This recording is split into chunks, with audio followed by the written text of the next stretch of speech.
So friends, colleagues, students, welcome to Melbourne Speaks, our new virtual talk series building on the success of MSD at home. My name's Julie Willis and I'm the Dean of the Faculty of Architecture, Building and Planning. I begin these proceedings by acknowledging the traditional owners of the lands on which this event is taking place, which of course may be multiple lands given the locations of you all. I pay my respects to their elders, both past and present, and extend that respect to other Indigenous Australians present. Melbourne Speaks is our opportunity to come to you. This series features leading academics from the built environment disciplines at the University of Melbourne, talking about the issues on our minds, connecting with you to build a dialogue that will inform our teaching and research. Tonight, it's my great pleasure to introduce you to Professor Alex Felson. Alex joined us earlier this year as the Elizabeth Murdoch Chair of Landscape Architecture from Yale University in the United States. Needless to say, Alex's move to Melbourne has not gone according to plan. He's almost physically made it here. He's currently enjoying a slightly freer existence in North Queensland than his colleagues, who are poised to emerge from stage 4 lockdown in Victoria one day. We are so pleased to have Alex join our faculty, bringing his considerable expertise as a certified ecologist and as a landscape architect. Alex works as an academic and practicing professional to advance resilient, livable cities and sustainable planning, landscape architecture and urban design. Alex's scholarly focus is on climate adaptation, green infrastructure and constructed ecosystems across multiple scales. He founded and runs the Urban Ecology and Design Lab and Ecopolitan Design, where he integrates applied ecology with landscape architecture and urban design. He also specialises in constructed ecosystems, and he directed the New York City Reforestation Plan as part of the Million Trees NYC project while working at AECOM. He works on suburban development projects, creating conservation developments that are responsive to the local forests, wetlands and amphibian habitats. Alex has worked across the United States on multiple influential resilience projects.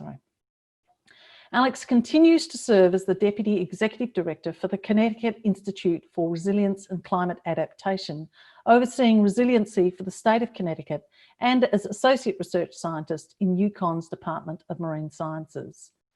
Tonight, Alex will be speaking to us about climate adaptation, bridging landscape architecture and urban ecology. Please feel free to submit any questions you may have as Alex's presentation progresses, in preparation for the Q&A at the end of the lecture. So I now hand you over to Alex. Welcome, Alex. Thank you very much. Yes, I appreciate that introduction. Let's see, I'm going to share my screen. So my name is Alex Felson. I am presenting today on climate adaptation, bridging landscape architecture and urban ecology. I'll just start by saying that I'm excited to have an opportunity to present some of the work that I've done in the past. But I'm particularly excited also to be soon to be in Melbourne and to be in a place where I think there's a lot of exciting urban ecology and ecological design ongoing. And I look forward to hearing questions, but also to following up with those interested in discussing ideas of integrating and bridging landscape architecture with urban ecology over the next several years. So it's an interesting and exciting time for my career. I also wanted to pay respects and acknowledge the fair treatment for the traditional owners of the land. See, my outline for the talk is focusing on climate change in urban areas and then looking at landscape architecture, the discipline, and how it's positioned to address climate change issues. Then just take a look at the relationship between urban ecology and ecological design. Then looking at gaps in understanding and the need to generate new knowledge through designed experiments as a tool or methodology using several case studies. So with the range of challenges that we're facing with climate change, from precipitation and flooding to drought and temperature microclimate issues to fire, disease and air pollution, and even mental health, there's opportunities to think about and to develop or rethink cities and to consider ways in which we can develop adaptation solutions that are effective. To do so requires strategic collaboration and broad thinking about vision and design strategies and solutions across multiple scales. And I think the landscape architect is potentially a primary agent in negotiating and adapting built environments to respond to these kind of hyper-urbanization conditions that we've created and the anthropogenic climate change that we're facing. There's a variety of tools or strategies that I think landscape architects bring to the table, thinking about land use adaptations, land use types, working with ecological and hydrologic processes, embedding flexibility and phasing strategies into projects, working with particular site conditions and things like remediation, developing multifunctional designs, and breaking out of existing boundaries and thinking beyond the one scale. And so this skill set of landscape architects to consider multiple scales and spatial dimensions provides a level of thinking around climate adaptation, which I think is relevant, not only in the spatial sense, but also temporally. And then embracing processes and interactions such as food webs or species dynamics, or thinking about social structure is necessary to come up with design solutions for adaptation in cities. There's a long history of shaping land in the landscape architecture professions, and it's common up through today, as you can see in these examples. And I think the notion of shaping or reshaping land is also critical, given that we've urbanized in coastal areas, and part of the solution has to do with rethinking topography and management. And then developing networks and systems of parkland and connectivity has a long and historic tradition in the parks department, in the park world and park design. Here's the Emerald Necklace in Boston. And I think that idea of looking at habitat connectivity and constructing biologically rich park systems that are also ecologically functional is going to be critical as we move forward.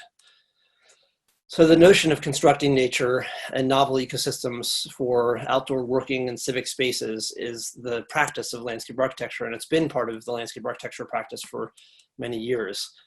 The public communication and negotiation around these goals, so the ability to think spatially, the design and construction practice knowledge, combining that with interdisciplinary collaboration and ecological knowledge, as well as negotiating skills, all built in with creative thinking and the ability to champion visions are really essential to developing adaptation solutions. And I see the landscape architect, and I should say, when I say landscape architect, I think I'm thinking broadly about designers who embrace and consider multiple spatial scales, including landscape scales.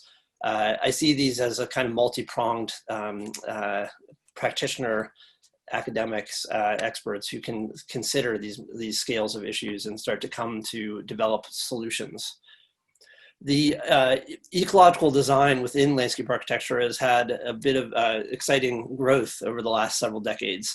You can look back to early days with Olmsted and others, and then move forward to people like Ian McHarg, who had a big influence on the field.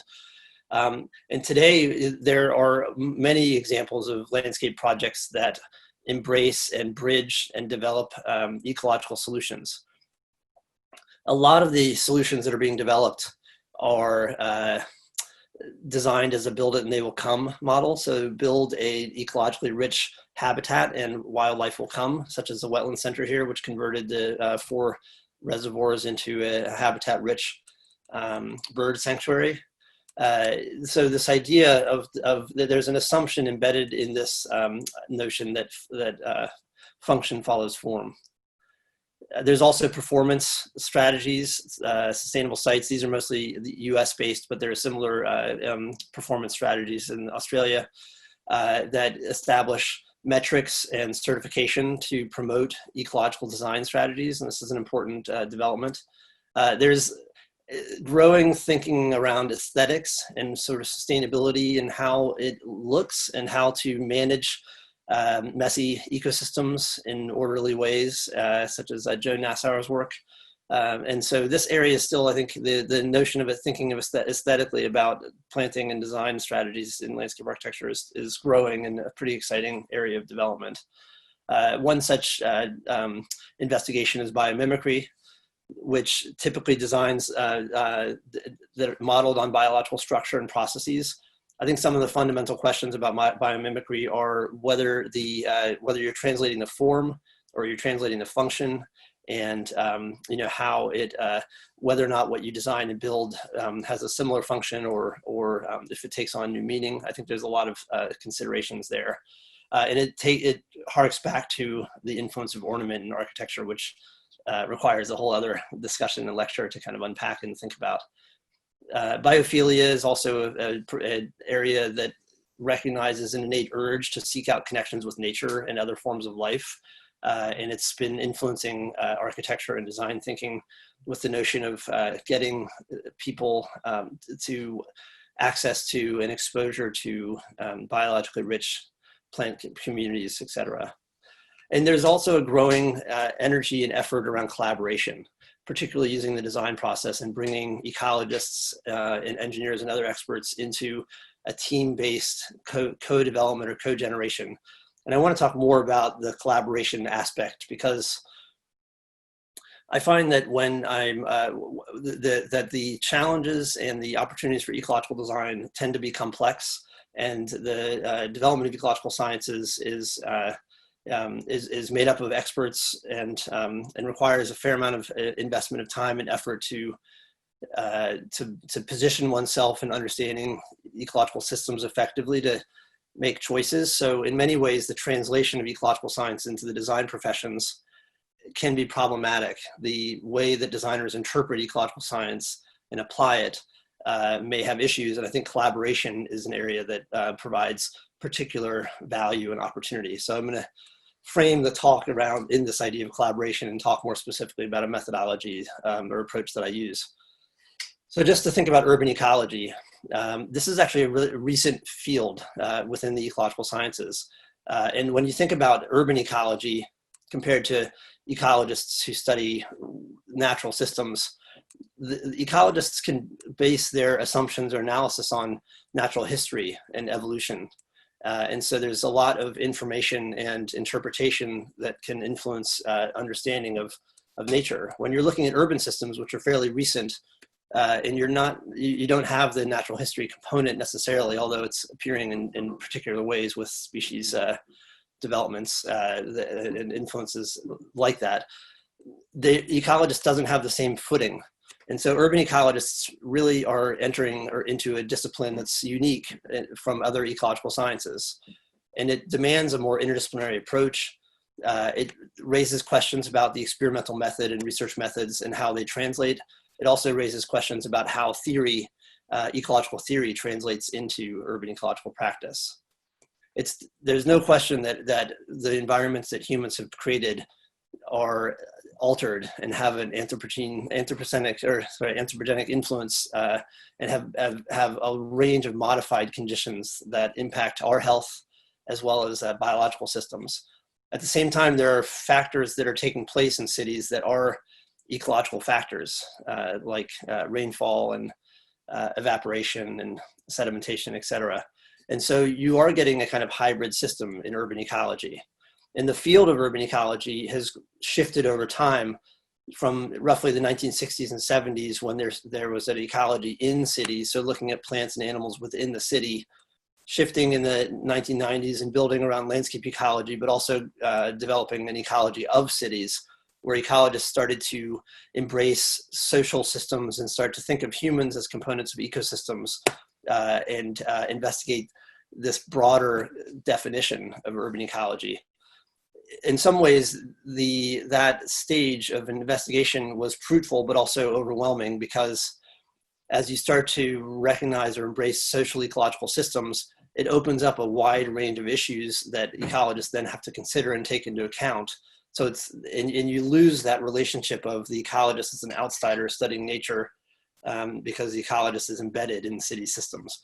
And more recently, there have been shifts to a sustainability of cities framework, which segued into ecology for the city, there are a couple of recent articles out on this. And I embrace the notion of ecology for the city. So it transforms urban ecology from an approach of studying urban systems to understand how they work, to a position of studying and shaping cities. And I think that shift from studying to shaping is a profound influence within urban ecology on ecologists. The notion of shaping for designers is second nature. So it's an interesting difference in terms of the impact on the disciplines when you think about collaboration between designers and ecologists around shaping urban ecosystems. So the social ecological systems are still part of this, but as you shift to ecology for the city, you start to establish collaborative relationships with stakeholders. And so rather than necessarily trying to define the social ecological systems from a scientist perspective, you become a participant in developing social systems. So when we think about urban ecology, and I think it's critical to recognize that urban ecology and ecological sciences are essentially the foundations providing information to designers to influence their choices about how to design, how to develop ecological designs. The reality is that there's a lot of knowledge gaps. There's pillars of knowledge that exist, but in effect, we're making choices on incomplete information, and many times at scales that may not be relevant to people or to ecological functions. There's a lot of, I hear a lot the notion of what's the best available science? Let's use the best available science. But ultimately, there's a question of what science do we need to know in order to inform our decisions?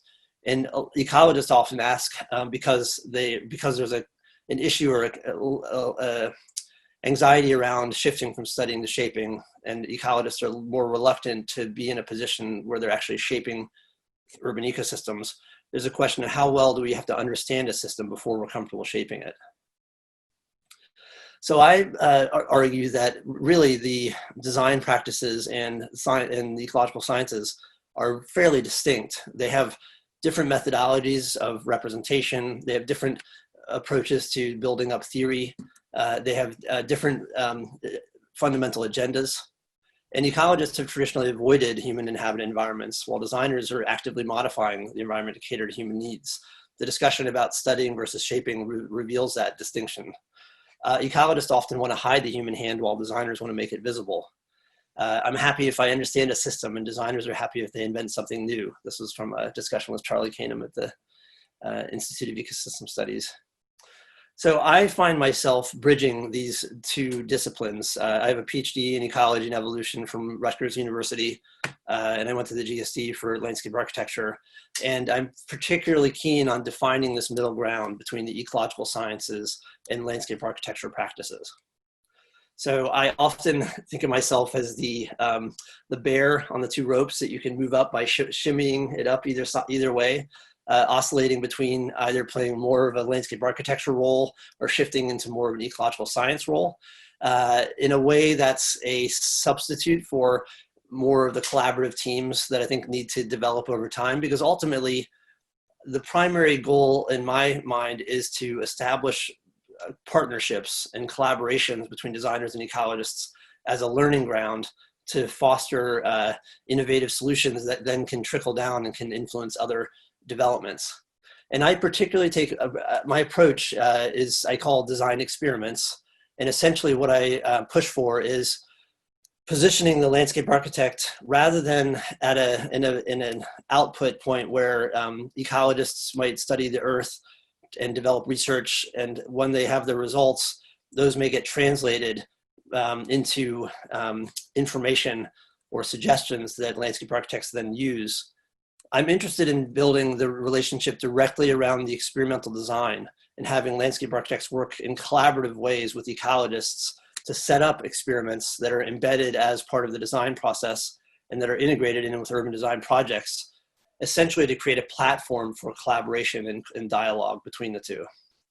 So the design experiments framework actually embraces the aesthetic of the experimental design layout as an alternate to what often becomes the default aesthetic for ecologists, naturalistic or mimicking nature.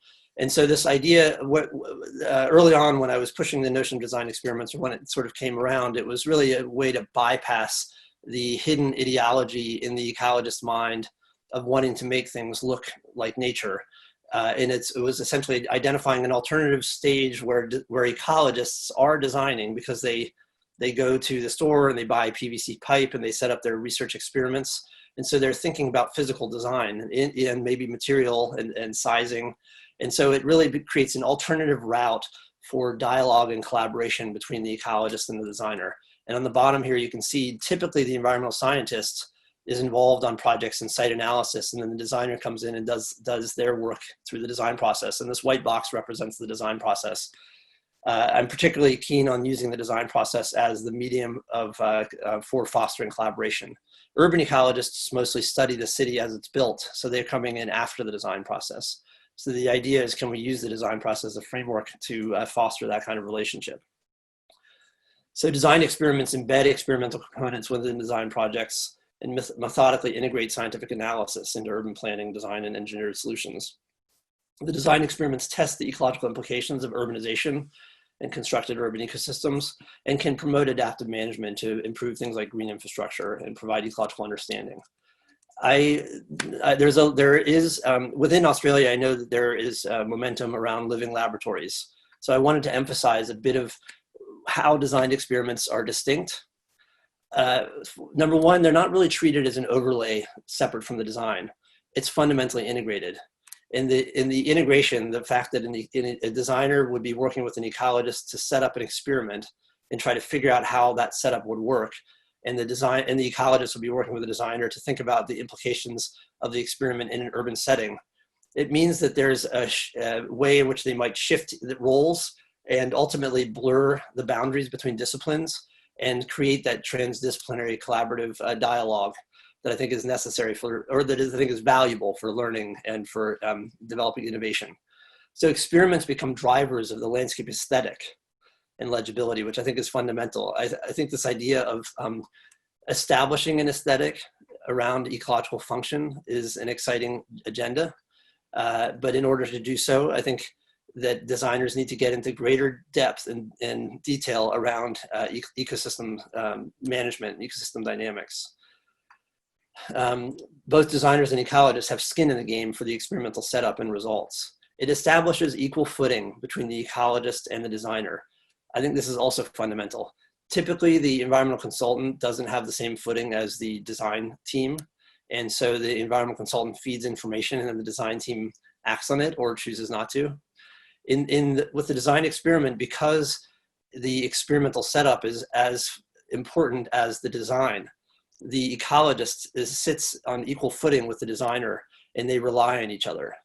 And it does require an iterative process using a co-design of the experiment to create physically and aesthetically new forms and to potentially also educate designers. So I think there's rather than the designer waiting or rather than the designer getting the end results of ecological research as a guide to, as ecological information to guide decision-making on design, when they work closely with ecologists, they start to recognize issues of uncertainty, the trade-offs and compromises associated with ecological understanding.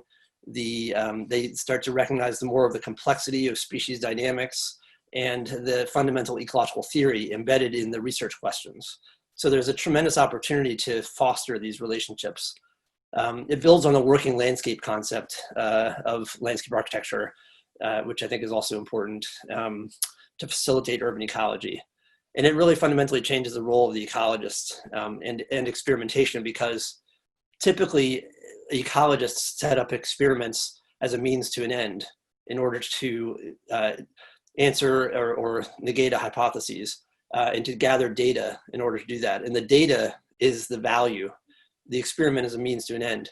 But with design experiments, the experiment becomes a piece of the urban fabric, and the experiment itself is as important as the data.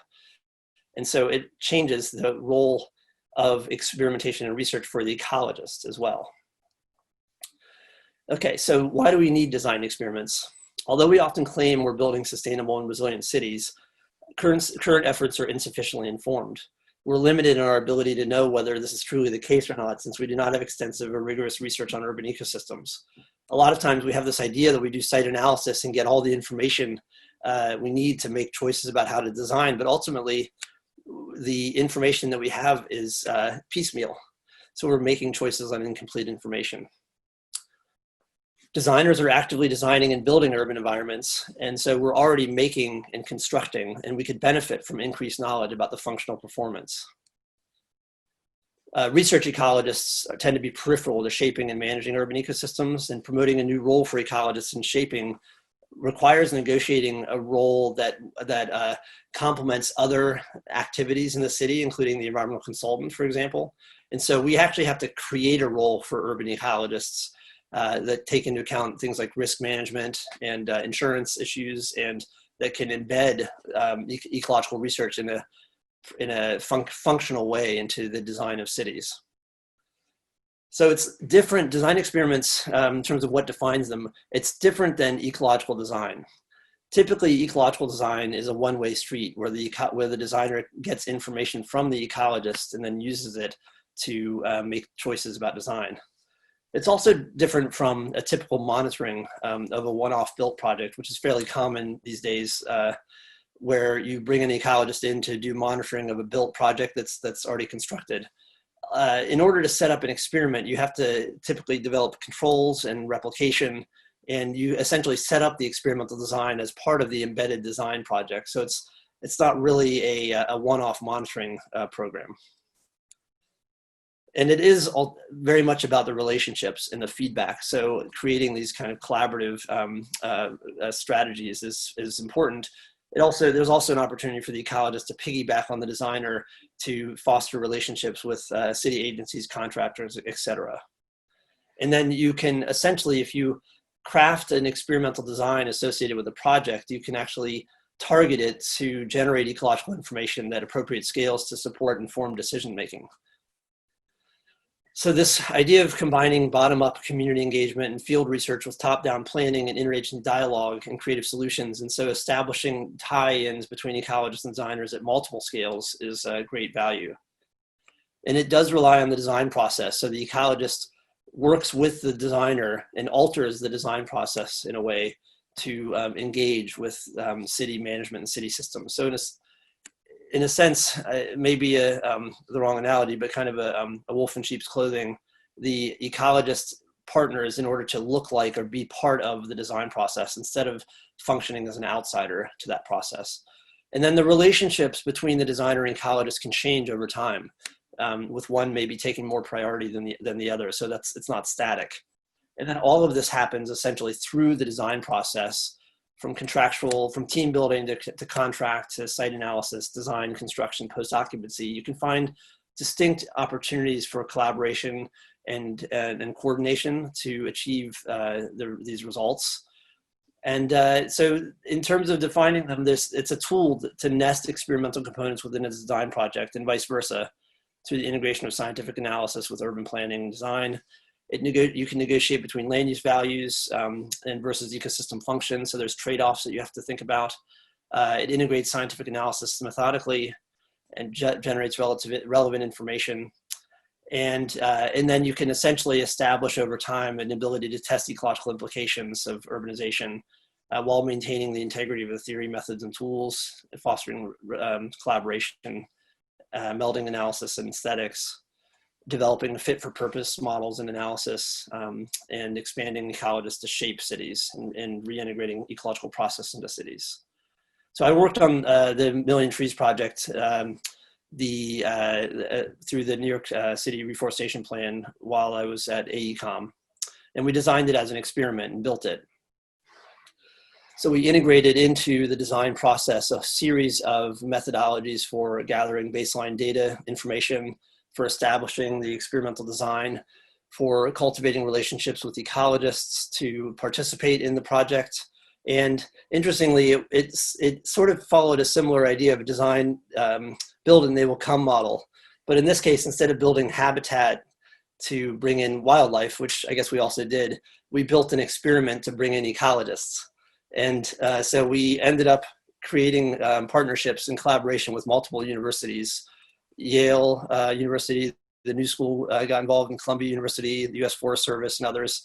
And so by establishing and designing this experiment, we were able to create greater benefit and value for the implementation of the Million Trees. We started with some basic questions. Are constructed native forests resilient in the face of urban stressors?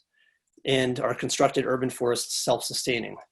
Basically, were we constructing a perennial garden, or were we constructing a successional forest?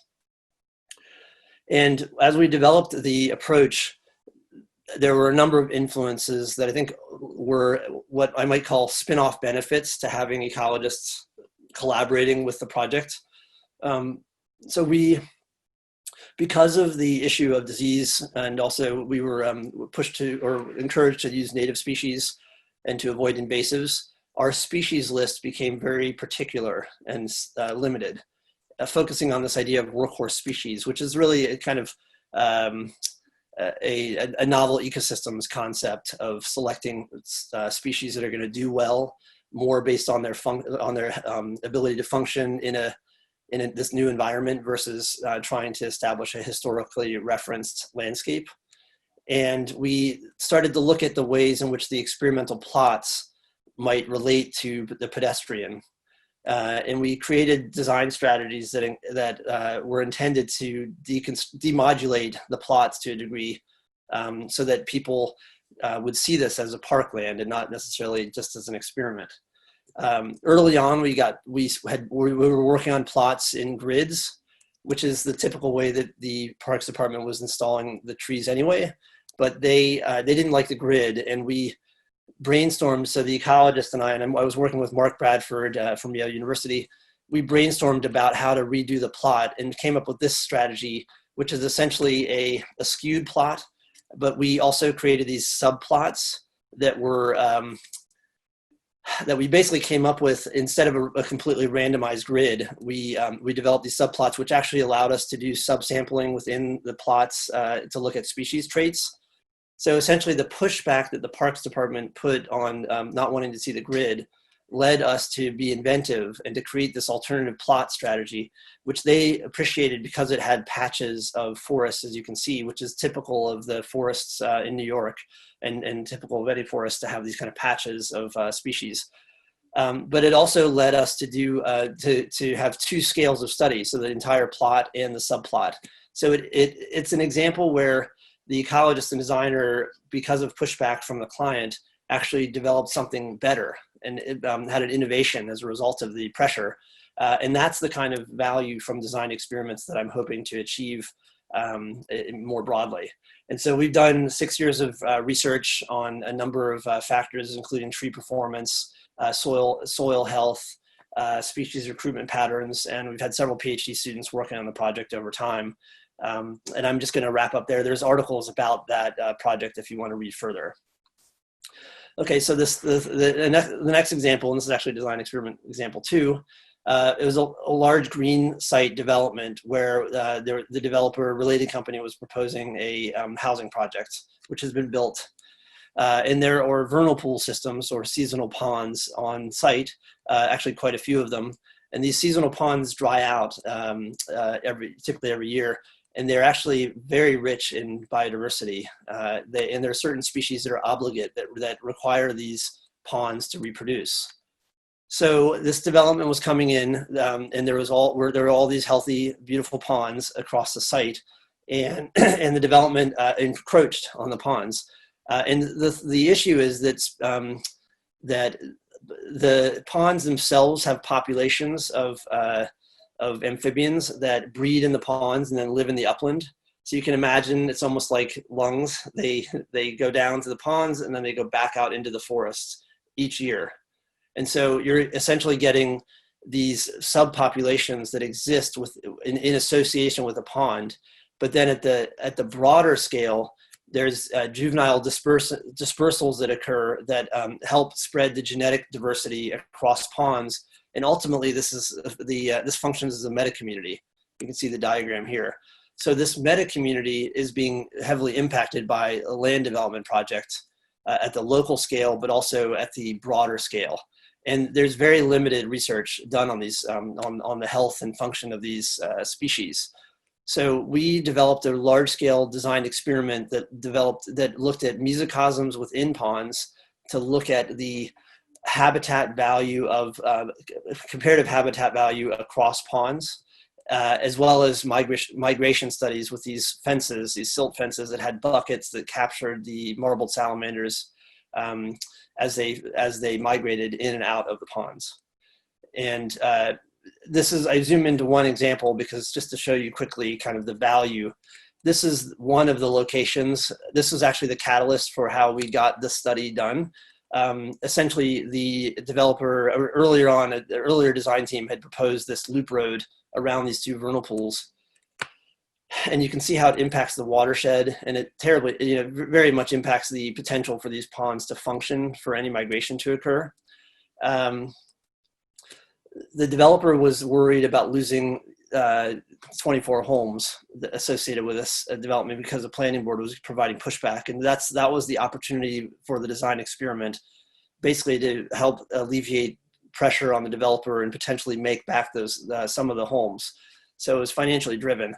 But essentially, we did the migration study here, and we found that most of the migration occurred through the northeast corner. And just based on the results of the study, the developer agreed to remove one of the roads, which helped create, sorry about that, which helped alleviate most of the pressure on the watershed and also maintained more of a migratory corridor for the species. So we basically did this across the whole site. But I just want to emphasize that, we then incorporated the results from the studies into the planning and design of the housing lot locations and road alignments. It was quite a bit of work and analysis, but I wanted to emphasize that based on current regulations in New York, where this project was being developed about 40 miles north of New York City, there are issues across multiple ecological factors. So this is ecology, this is ecological understanding that we already have, that humans have already about these species, but they aren't incorporated into regulations or into development practice. So there's the pond itself, which does have conservation status. The buffer is only typically 50 to 100 feet, and yet the amphibians that live there might migrate as much as 1,000 or 1,500 feet. So the buffer doesn't take into account the upland habitat of the breeding population. It also doesn't take into account the watershed conditions. And when you develop in the watershed, you can have heavy impacts on the water quality and the water temperature, which has a direct impact on the amphibian survival. And then it doesn't take into account the metapopulation. So you can start to see how designed experiments can reveal and expose ecological factors that are relevant to decision-making that are not necessarily part of the regulatory environment. So it reorganizes the critical ecological information into the hands of the design team, potentially.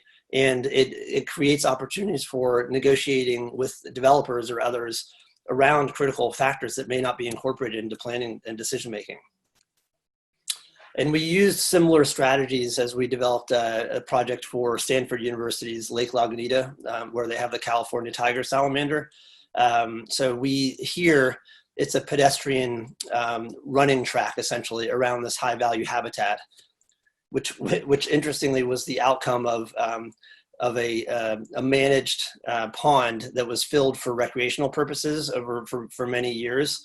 And it was filled and dried and actually cultivated the California tiger salamander population almost artificially.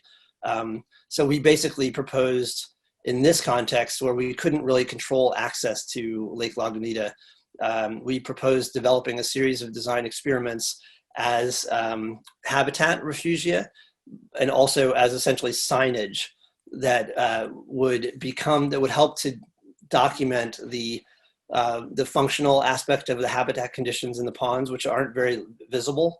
And the idea was to take the habitat of the pond and essentially pull it out over the recreational track so that the whole area became essentially habitat defined.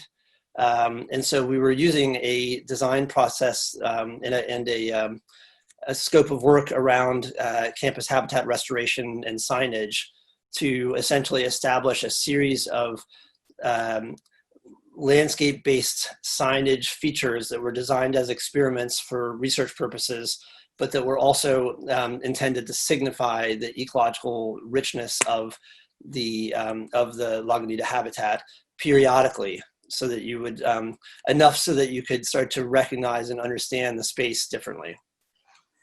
Okay, and the design experiments framework is also something that I think is useful as a platform for engaging with social and kind of with a variety of stakeholders, but also in a social way. And this is a project that I worked on in Bridgeport, Connecticut. It's part of this really interesting cooperative housing complex that is a historic housing complex that was designed in the 1900s as housing for workers, and it's historically registered as a good example of an early government-funded World War I housing project to alleviate housing shortages.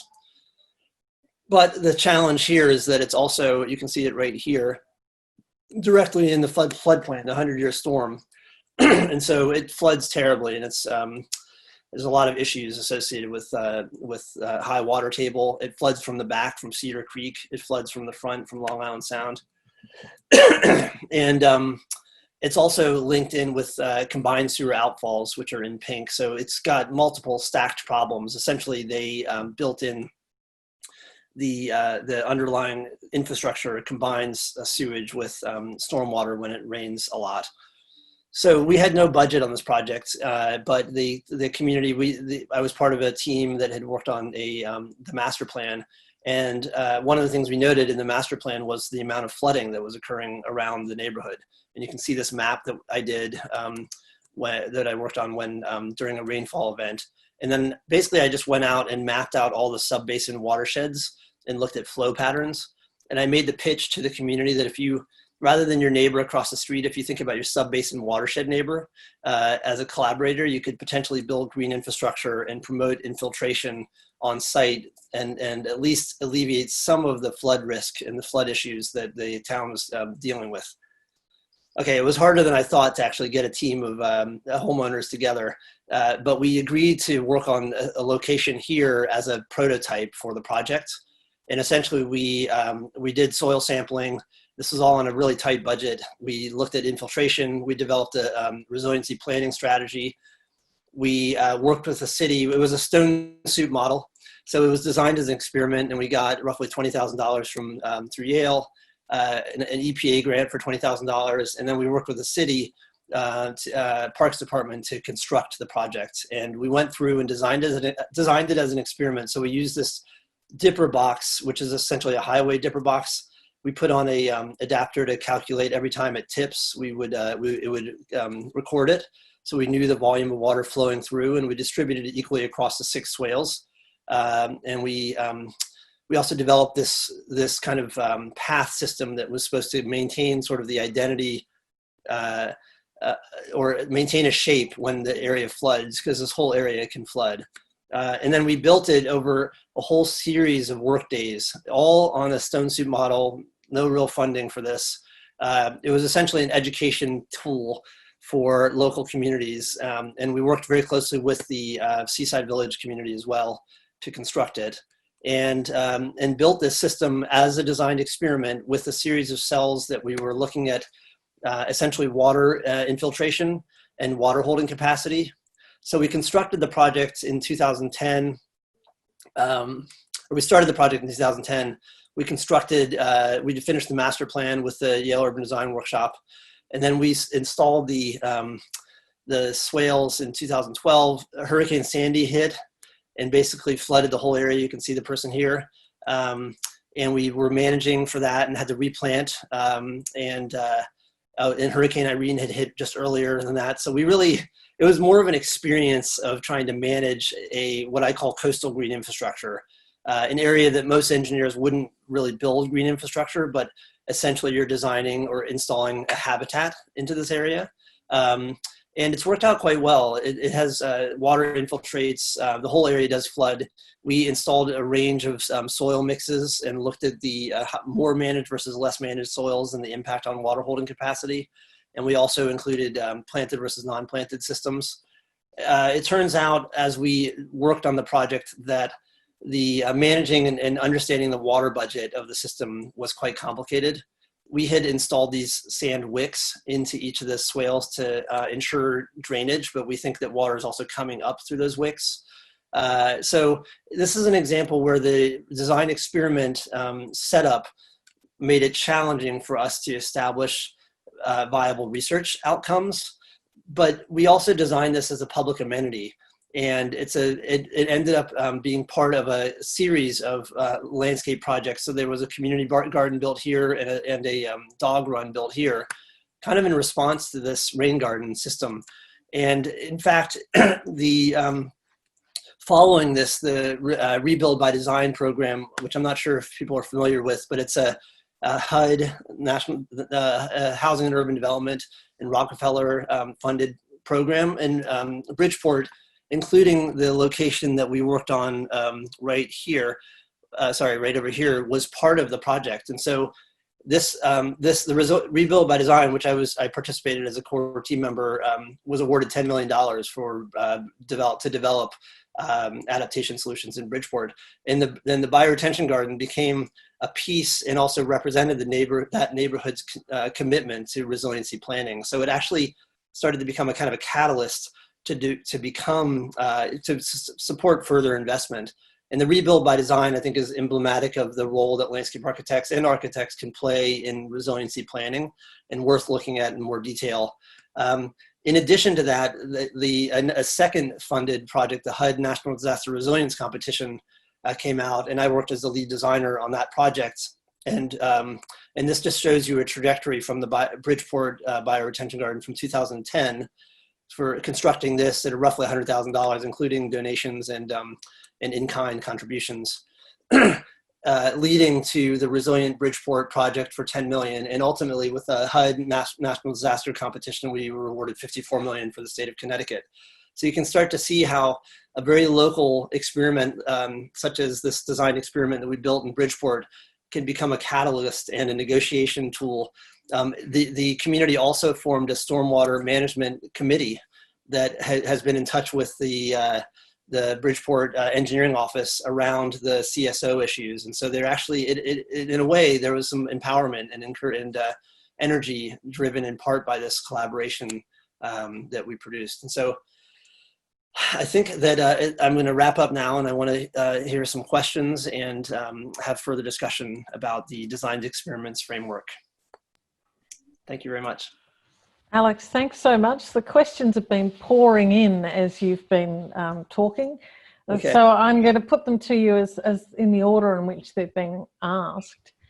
So the first one is, do you consider any difference between designed experiments and design experiments?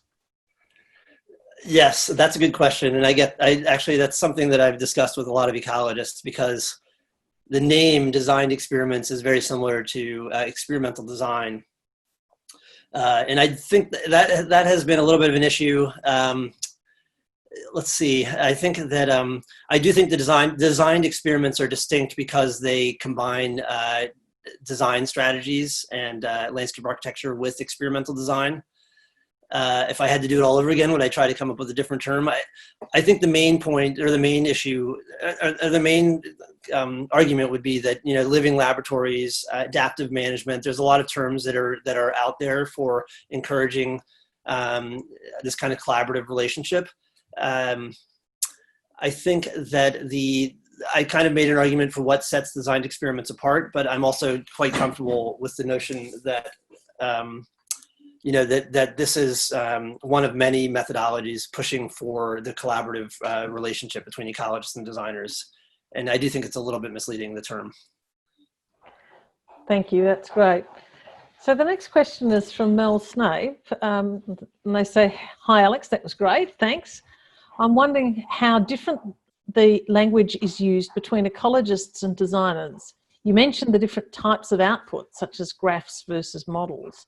Do you have any tips for being able to be bilingual without doing both degrees? That question I also get quite a bit. I think it's hard to function as a designer without doing a design degree. That's one thing I'll say.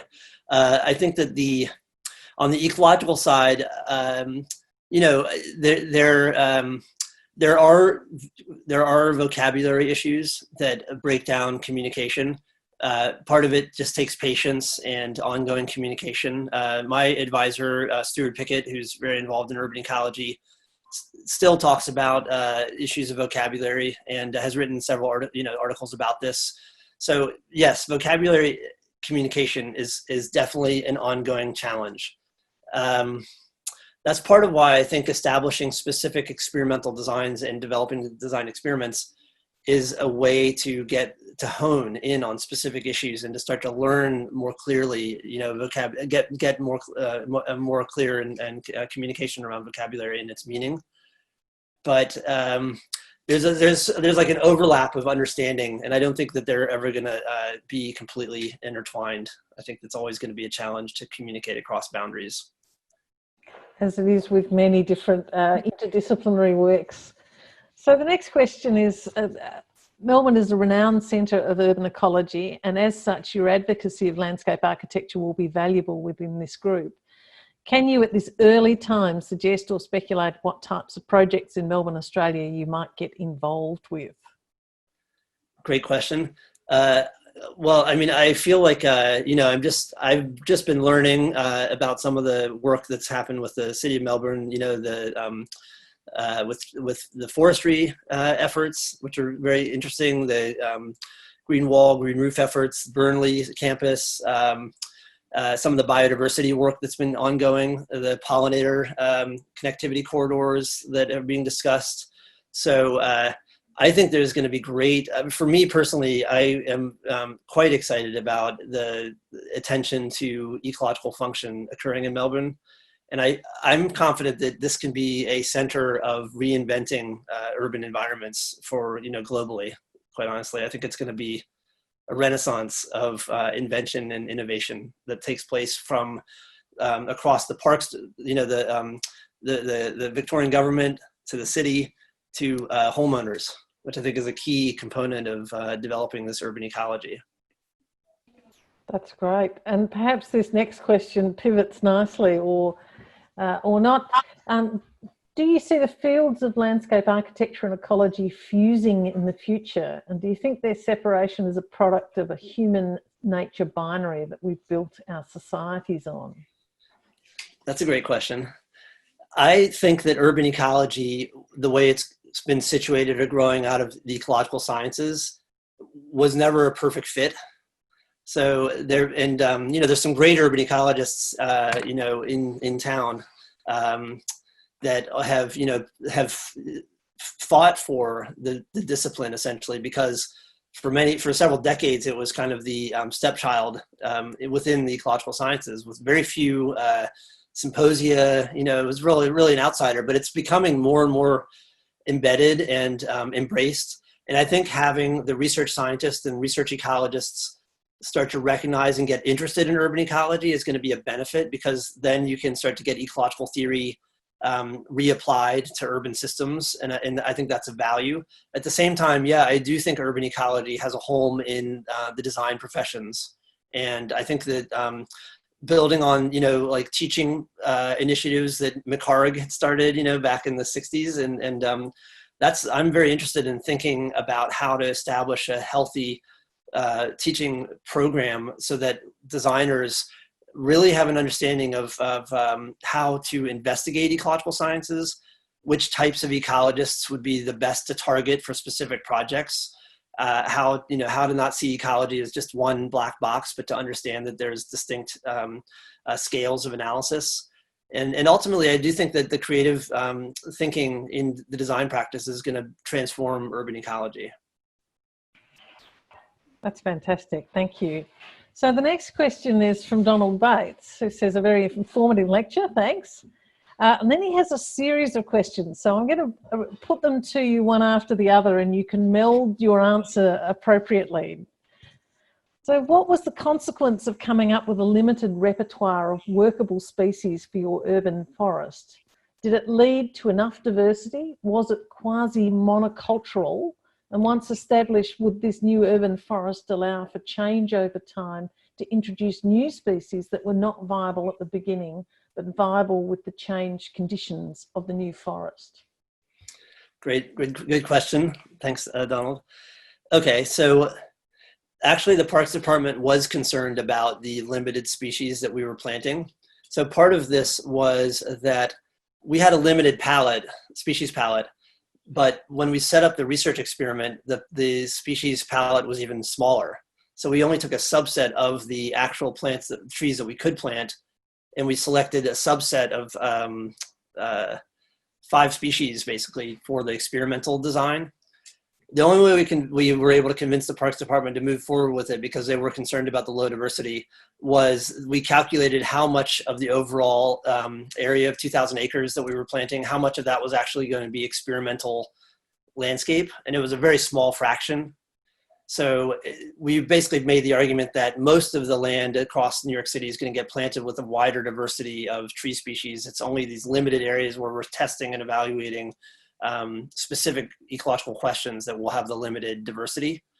And then in terms of what is going to happen with that planted community, that is exactly this research that we're doing. So we're specifically looking at species recruitment patterns and what invasives or what seedlings are moving in and germinating. Because in designing the Million Trees Project, we bypassed the germination phase and we planted 5-year-old saplings, partly because there was pressure and interest all the way up to the mayor in seeing this succeed. So we were essentially trying to make sure it worked. But we don't know whether the trees that grow are going to establish canopy and whether they're going to outcompete the other recruiting species over time, and whether or not this will be a perennial garden or a successional forest. That's a fundamental question. So the next question is from Marty Kansifid. Thank you very much for your presentation.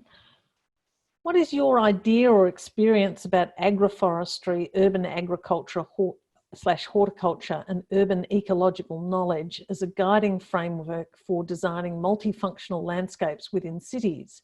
Are there any special projects in Melbourne and the MSD? Okay, well, I think that that's something that we should promote, and partly has ecological value, but it also has social and human values. So I really think that's an area that is it couples the ecological and human agendas.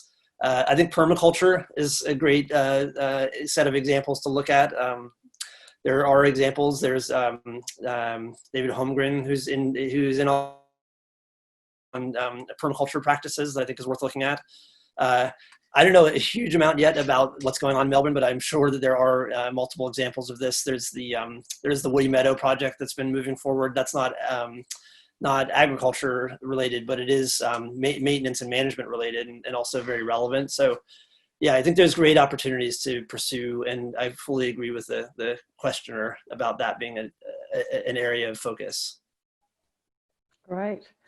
Our next question is from Sarah Misavi. An interesting project, Alex. How do you approach or conceive the community when there is uncertainty about how a nature-based flood mitigation like this will perform in an extreme flood event, and it might impact buy-in from the community? Yeah, that's a great question also. I learned a lot working on the Bridgeport project. I really learned a lot. And to be honest, roughly half the community, well, most of the community wasn't interested at all in the project, but there were a vocal group of people that were supportive, and there was a vocal group of people that were against it. The community actually put in $10,000 of their own money, so they had skin in the game, and it put a lot of pressure on me and on the city to follow through, and also questions of success or failure. And so when Irene hit and then when Sandy hit, it was really, there was a lot of, anxiety and sort of pressure around, what was the cause, and was there any relationship between what we built and the flooding? So yeah, I do think that what I've learned over time with Seaside Village is that they're located in a very difficult spot, and they have these units that are quite lovely, but they're small and they're combined, and they're very hard. They would be very hard to raise, and they have the CSO problem. So their problems are stacked essentially. And ultimately, I don't know what the long-term potential is for Seaside Village, given the constraints that they have. I did talk with them, with the community about it. I talked with the stormwater management group about it. They know about it. They know my perspective. And by the time that I was working with them, I'm now, serving as the director of design for resilience for the state. So I'm working with multiple communities similar to that. And it's very interesting. I mean, there are people that live in the community that love their homes on the beach or on the coast, and that are going to stick with it no matter what. And I think that towns need to take that into consideration in terms of how to manage and communicate effectively with homeowners. And ultimately, it's a fairly emotional and complicated challenge for adapting communities to flood risk. And there's going to be winners and losers, and there's no way around it. Thank you. So the next question: are habitats for other species also considered in housing development projects? Do you think comprehensive studies need to be carried out to understand what roles other species are playing in the ecosystem, then decide habitat for what species is to be preserved? And more importantly, while modifying the landscape to preserve certain species, habitat for other species might be damaged. How do you balance this? Yeah, that's a really good question. That is a question that is, I don't think that there's one answer or one right answer. I always imagined that when I worked with the amphibians, the salamanders, the marbled salamander, I partly pitched to the developer that it was a developer-friendly species because the migratory path that it takes is predictable. So you know where it's going to go, or you have a sense of where it goes. That said, its habitat extends from the pond as much as 1,500 feet or more, which means that it's really not developer-friendly because it takes up a lot of area and has a bigger demand than what the regulations represent. I always saw the amphibian that I was working on as a bioindicator. Essentially, if we were able to negotiate and manage the habitat for that species, it would carry a bunch of other species with it, because you would essentially you'd have to preserve a lot of land in order to maintain that species on site. And the fact that it's a meta community means that you're also thinking about connectivity across ponds, which also benefits other species.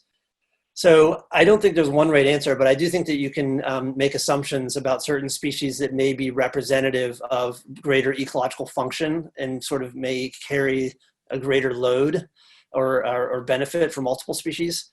I think that given that we're in a situation where it's an uphill battle to negotiate with developers and to convince developers to be more sensitive and more considerate, or to get regulators to increase the regulations, it's sort of in a fight for the species mode. And I think that makes it, I think it's important to be upfront, and it's important to identify the species that are going to be representative and not necessarily try to identify everything, to keep your argument simple. But I don't exactly know the right answer to that. I'm very interested in conservation development practices in Australia, and so I'm quite keen on learning more about what's happening here in relation to the expansion of cities, and to continue trying to investigate or develop innovative solutions.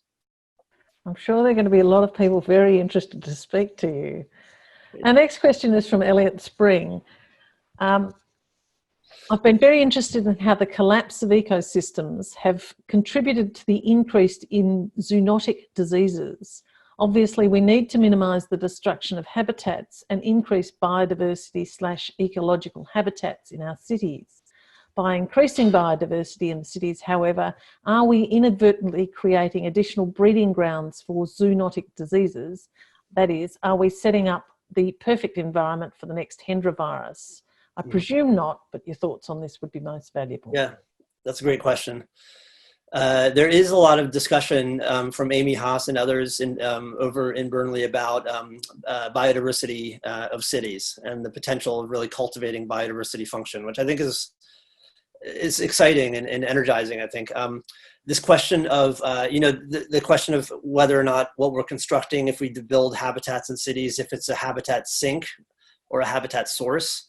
So are species going into that environment worse off when they leave than when they enter? That is a critical question. And it's a question that has had some research around, done around it with detention basins. So there's some research looking at detention basins and the fact that they, that a lot of the water quality, a lot of nutrients and nutrient loading and pollutant loading happens in detention basins, but they also function as habitat for wildlife. And how does the wildlife do? I think that's the kind of research that I think we have to establish. And maybe there are ways of creating incremental treatment strategies so that the habitat that caters to species has already had some cleaning done and upstream of it through more of a built set of built systems or through green roofs, green walls, et cetera. So I think thinking about treatment chains and developing strategies that have that are tied together in a series, I think is going to be important to try to address that. But yes, I think that is a concern to be wary of. Mm-hmm. Thank you. Our next question is from Emily Aquilina. In what ways can architects or designers help to engage ecologists at early stages of the design process and facilitate a more collaborative process? Great question. I think that there are ecologists that are increasingly interested in being part of design projects, particularly if they can be engaged early as a team member and can get a better understanding of the lay of the land of the project. And essentially, as I was saying earlier, if you can establish some level of equal footing, and by equal footing, I don't think it has to be across the entire design process, but maybe at certain stages of the design process. Like, for example, the amphibian research that I did was during the we were in the conceptual design phase of the project, and so we were able to embed the research as part of that, almost like a mock-up, almost like designing a mock-up. And so, in other words, if you could have an equal footing relationship with an ecologist early in a design project and treat it like a mock-up to test assumptions about the site, that might create a kind of the niche for the ecologist to engage effectively and get data results that could then inform decision-making down the line. So I think dialogue and discussion early, rather than trying to bring the ecologist in once the design has been decided, is fundamental. So our next one is perhaps a little bit more provocative. Aren't all public spaces an ongoing experiment in urban life? So how's this different? Yeah, that's a great question. Okay. I think that there are interesting examples. That is true. I often think of dormitories where dorms have different configurations of rooms and shared space as being sort of almost an experimental design, except typically they're not. You don't have the setup to test and evaluate how people interact in those dorm spaces necessarily. And an experimental design is more than just building a space where organisms interact in that space. So in order to establish a viable experiment, you have to think about replication. And you have to think about the multiple constraints on that experiment and how to make sure that you're not confounding results. And so it takes a certain amount of upfront planning in order to construct it in a way that's effective to answer the questions that you are asking.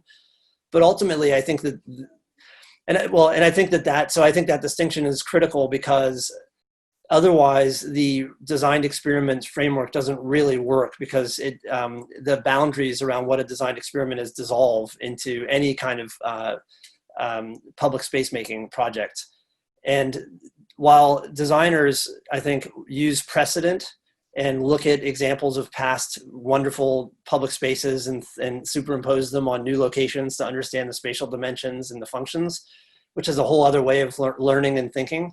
That isn't the way that ecologists approach this kind of analysis. Typically ecologists are thinking about a topic that they want to study and analyze that builds on the literature and kind of what's been done in the past, and then they identify a location where it can work.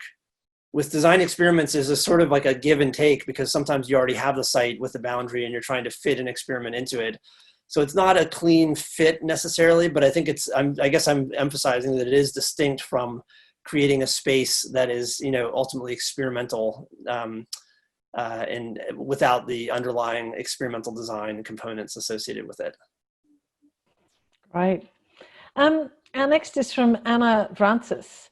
What do you see as the main regulatory barriers, if any, to projects like the Long Island Sound Spit project in Australian settings? Understanding that you haven't been on the ground all that long, but... Yeah. So you mean, so the Bridgeport project that I did and whether or not that could be built in Australia? I think so, yeah. Yeah. I mean, Australia has water sensitive urban design projects that are, really quite fantastic. I think that there are existing embedded research projects, where there is, and I don't want to undervalue or underrepresent that. I think Australia is doing a great job as far as integrating research components into design projects. And I'm excited to learn more about them. So if people have ideas or examples, please feel free to send them to me. I'm quite interested. I guess with that project, that was a low-income community that I worked with. It was a community that didn't have a lot of resources. We essentially built the project under the radar as far as we collaborated with the city. We constructed it. We treated it like a basic site scale construction project without, it was small scale in that sense. I think you could build something like that in Australia. I don't think it would be a crazy opportunity to construct something like that here, but I don't know the specific regulations that would control that. But I can see examples like the Sydney the water park in Sydney. That's an example of this. That's much larger scale than what I built. Yeah. Yeah. Our next is from Paul Stoller, who does a shout out to, he's saying from Atelier 10 in Sydney, yes, but also Yale School of Architecture. Living labs are popular here with industry/research/users co-creating and testing in situ spatial and service experiments. How would designed experiments align with or differ from this approach? Yeah. Okay. Well, it's nice to hear from you, Paul.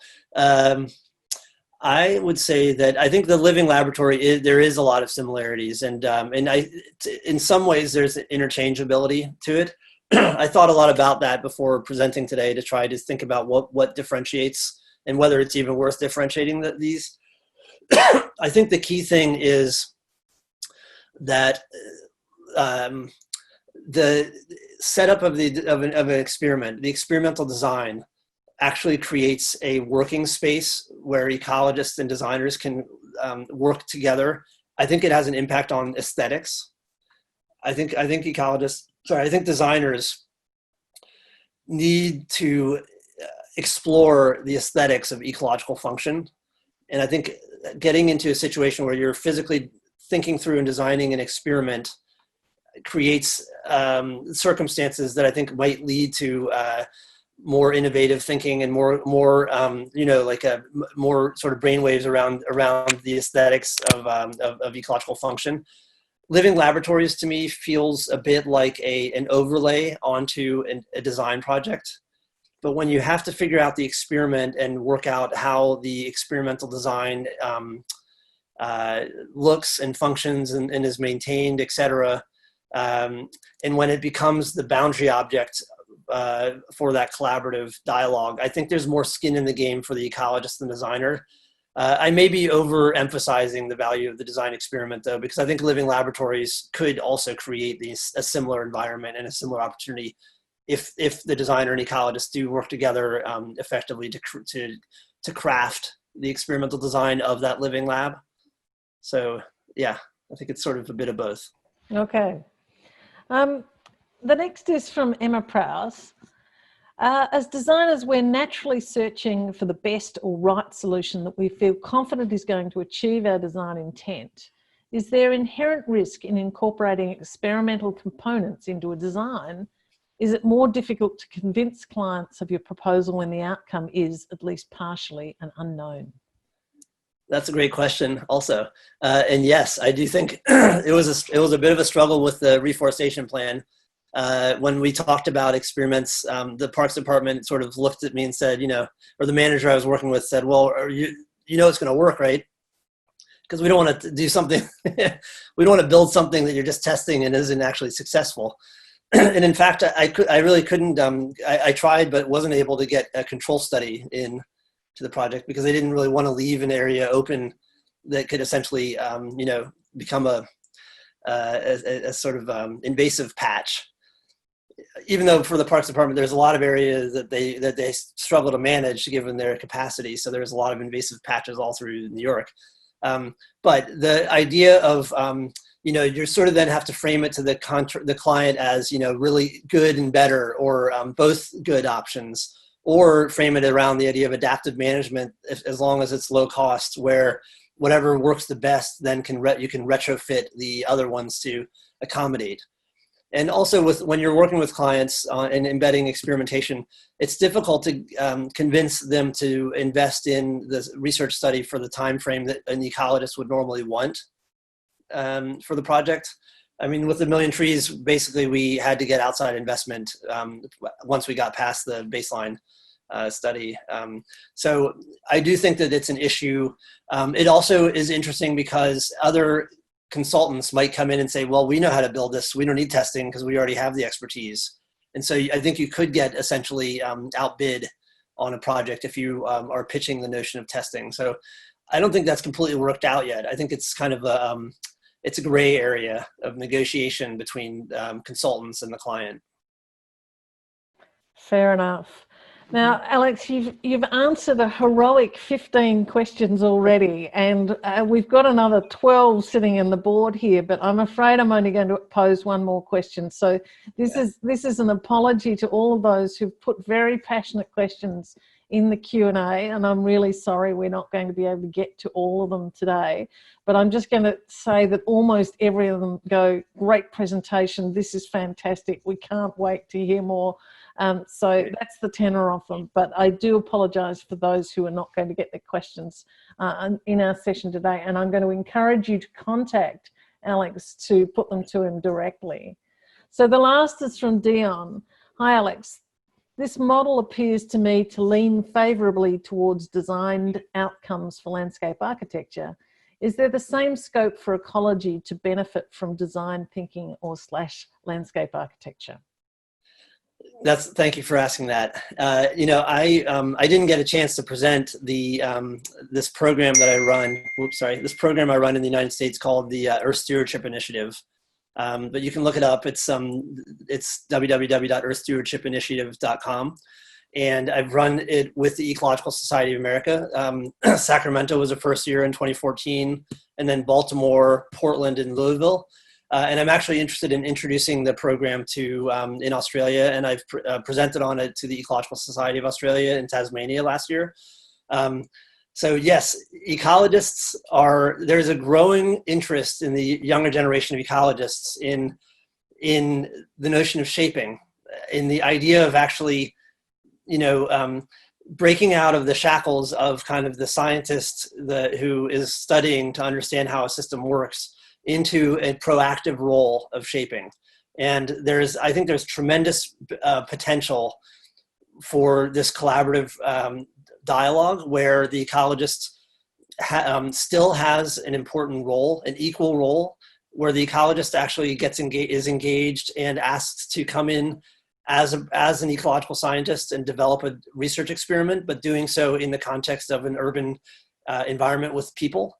And it raises so many challenges for the ecologist, but it's quite exciting. And in a way, if you set it up as an experiment, it gives the ecologist a reason to be there, and it frames their role in a position of being an expert, not sort of not like a third wheel in the situation. And so it's really, I think it's a great. It has been so far a really effective model for at least working with the younger generation in collaboration with cities, to think about how to frame research experiments in productive ways that support critical questions that the cities have. And yeah, I think there is a complementary energy and excitement around being proactive in city management within the ecological sciences that's just starting to grow. And yeah. Fantastic. A great spot to finish on. Alex, can I thank you so much for not only an absolutely scintillating talk, which leaves us all hanging out for much more, but also, fantastic response to a whole series of really thought-provoking questions. I know it's been a long day. I know that you're doing a lot of teaching online. I can hear your voice starting to crackle as that sort of end of the day. So what I'm most disappointed at is that if the audience would be saying with thunderous applause and acclaim to all that you've spoken to us about, so it just gets to be the sound is you and me. So thank you. It's really, really fantastic. So I'd like to thank you all for coming along to this second edition of this Melbourne Speaks series. Please visit the MSD website for details of our upcoming events and our YouTube channel to catch up on past talks. Our archive is significant and most definitely binge-worthy. So thanks again, and I wish you all a good evening. Thank you.